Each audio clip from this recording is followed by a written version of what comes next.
AKG സെന്ററിൽ നിന്നും ശരണം വിളികളും മാരാർജി ഭവനിൽ നിന്നും ഇൻകുലാബ് സിന്ദാബാദ് വിളികളും മുഴങ്ങിക്കേട്ടാലും ഇനി അത്ഭുതപ്പെടാനില്ല.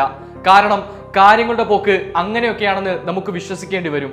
കഴിഞ്ഞ 9 വർഷങ്ങളായി മലയാളികളെ പലതും പറഞ്ഞ് കബളിപ്പിച്ചുകൊണ്ടിരുന്ന ജനദ്രോഹ സർക്കാർ പുതിയ അടവുമായി ഇറങ്ങിയിട്ടുണ്ട്.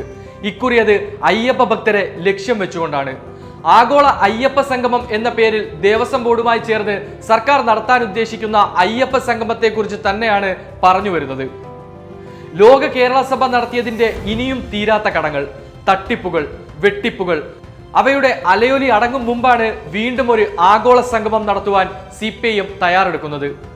ശബരിമലയിലെ യുവതി പ്രവേശനവുമായി ബന്ധപ്പെട്ട് തങ്ങൾക്കുണ്ടായിരുന്ന ക്ഷീണം തീർക്കുവാനാണ് ആഗോള അയ്യപ്പ സംഗമം എന്ന പേരിൽ വീണ്ടും ശബരിമലയെ തൊട്ടൊരു കളിക്ക് പിണറായി സർക്കാർ ഒരുങ്ങുന്നത്.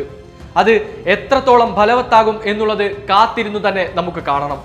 ആഗോള അയ്യപ്പ സംഗമം പിണറായി വിജയൻ സർക്കാർ നടത്താൻ ഉദ്ദേശിക്കുമ്പോൾ തന്നെ വിശ്വാസത്തിന്റെയും ആചാരങ്ങളുടെയും പേരിൽ CPM നയിക്കുന്ന ഇരട്ടത്താപ്പുകളെ കുറിച്ചും നമുക്ക് ചർച്ച ചെയ്യാതെ കടന്നു പോകാനാവില്ല.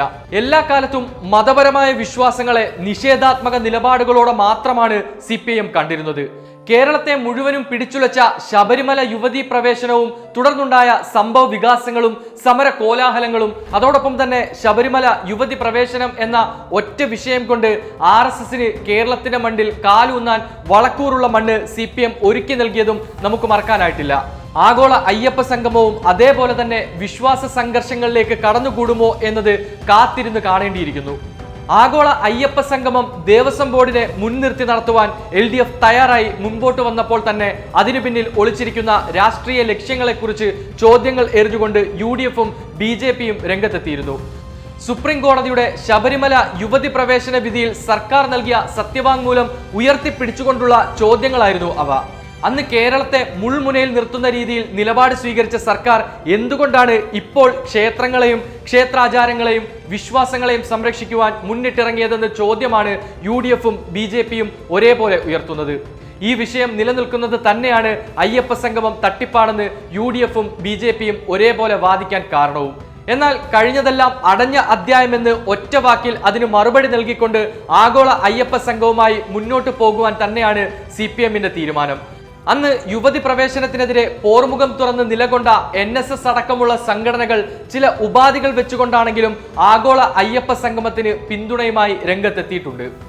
ഇതിനിടയിൽ യുവതി പ്രവേശനവുമായി ബന്ധപ്പെട്ട് സുപ്രീം കോടതിയിൽ അനുകൂലമായി നൽകിയ സത്യവാങ്മൂലം തിരുത്തുന്നത് സംബന്ധിച്ച ചർച്ചകൾ ദേവസ്വം ബോർഡ് നിയമവിദഗ്ധരുമായി കൂടിയാലോചന തുടങ്ങിവെച്ചിട്ടുണ്ട്. ഇങ്ങനെ സത്യവാങ്മൂലം തിരുത്താനായാൽ ശബരിമലയിലെ ആചാര സംരക്ഷണത്തിനായി ദേവസ്വം ബോർഡും ഒപ്പം സർക്കാരും നിലകൊള്ളുമെന്നും വിശ്വാസികളെ ധരിപ്പിക്കുകയും അതുവഴി ആഗോള അയ്യപ്പ സംഗമം എന്ന ലക്ഷ്യത്തിലേക്ക് വളരെ എളുപ്പത്തിൽ സർക്കാരിന് എത്തിച്ചേരുവാനും കഴിയും.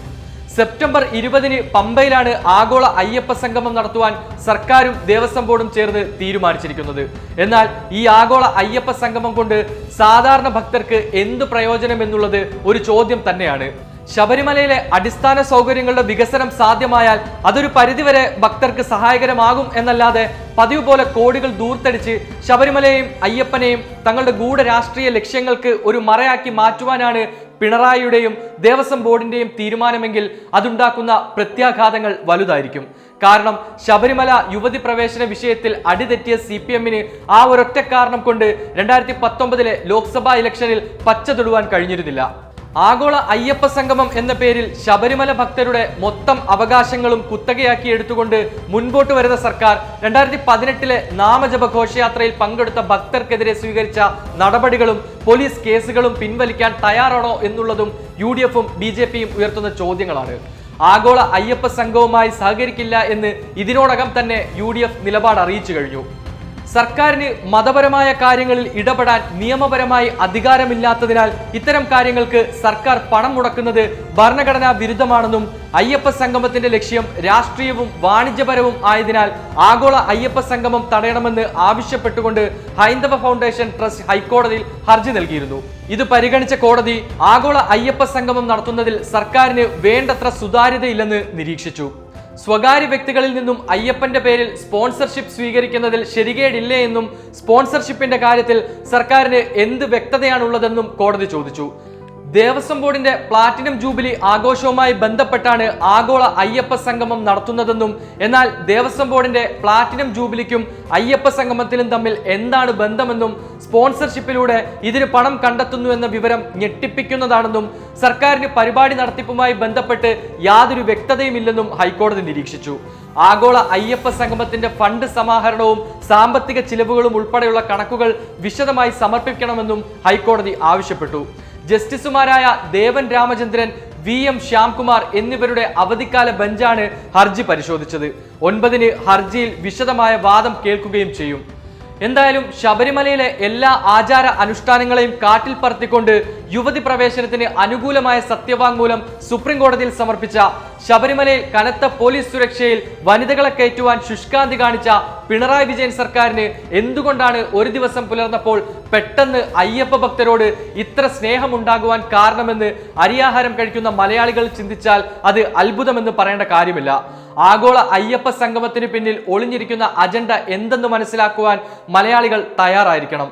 RSS വേരോട്ടങ്ങൾക്ക് വീണ്ടും വിത്തുപാകുവാൻ വഴിമരുന്നിട്ട് കൊടുക്കുന്ന ഒന്നായി മാറരുത് അയ്യപ്പ സംഗമം. ഭക്തരെയും ശാസ്താവിനെയും ശബരിമല എന്ന പുണ്യ പൂങ്കാവനത്തെയും കേവലം തങ്ങളുടെ രാഷ്ട്രീയ ലാഭത്തിനു വേണ്ടി മാത്രം ഉപയോഗിക്കുന്ന പിണറായി സർക്കാരിന്റെ ഇരട്ടത്താപ്പ് കേരളത്തിലെ ജനങ്ങൾ തിരിച്ചറിയുമെന്ന് തന്നെ കരുതാം.